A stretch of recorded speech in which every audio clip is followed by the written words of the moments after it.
Okay, seam lines in canopies.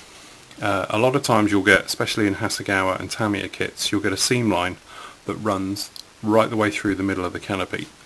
Now, it's quite a horrible thing to do, but because of the way the injection moulding process works, there's not a lot you can do about it to make a good, clear canopy. So it's something we have to live with and something that really needs to be taken out. Now, before you start anything, I always put a block of blue tack in the back and a little nudge.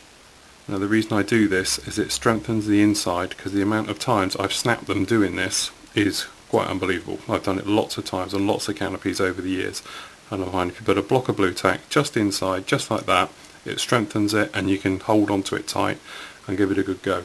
Now, three things that I use: an old file that's pretty well worn out, a sanding block. This is one from Mastercasters. It's one of their polishing ones that I've had for a while now, and also again it's pretty well worn down, and some polishing compound. Now I've got Tamiya polishing compound here for finishing. You could use normal T-cut. I've used T-cut or any type of polish. Some people use toothpaste.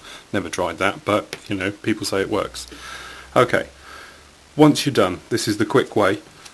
All you do is basically get your file, the worn down side. You don't want anything with particular grit, your worst file you've got, and then going against the seam line.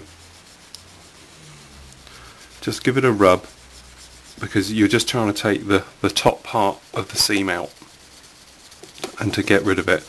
Because it's on the blue tack, it's quite hard to see if you've actually got it right, but what you're trying to do is just take out the raised bit. You're not trying to dig into it, you're just trying to make it all flat for the next go.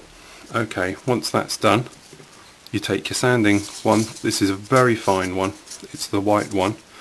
Okay, and going against the grain, because it's a soft sanding sponge, it'll wrap itself slightly around the contour.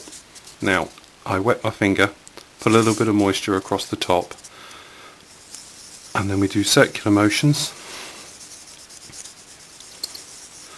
and you'll start to hear it squeak. Now when it starts to squeak a bit, that's a good sign, because it means it's a very, there we go,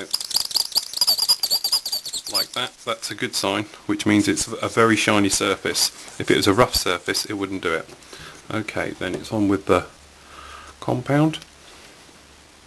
Bit on my finger, smear it across the line. Okay, using the other side of the sanding sponge, circular motions again, and we all go around, and you'll physically feel it. It will slide. When it's a polished surface, it slides. There's hardly any grip to it, so you can sort of feel when you're through. Now the thing is, the seam line physically runs right the way through the plastic because of the way the mould is. So all you're going to do is take off the top and hope that you can't see it through. Okay, once you're in like that, just grab a bit of paper. I've got a bit of kitchen towel here, and we rub it off just like that, and also that will just polish in any last bits.